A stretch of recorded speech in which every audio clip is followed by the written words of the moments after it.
I want to go back to Pierre Thomas because, Pierre, I understand that President Trump has posted a photo of Maduro in custody. What can you tell us about that? Well, the photo has Maduro appearing to be in blindfolds. And one of the things you'll notice if you look closely is DEA.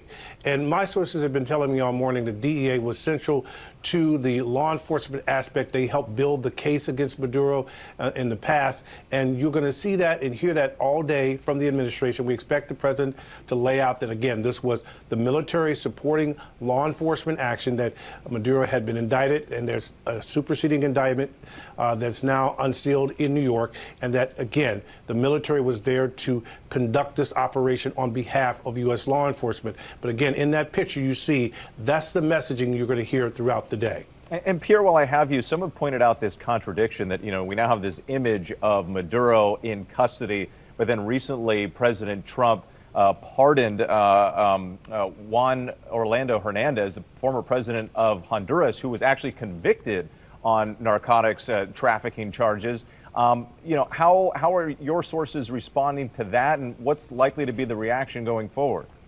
Well, Whit, that's a very good question. Here's the issue. The administration and President Trump himself has tried to portray the Biden administration prosecution of the former president of Honduras as, quote, illegitimate, and that it was bogus in some regards. Having said that, the man was convicted by a jury in the United States of these crimes.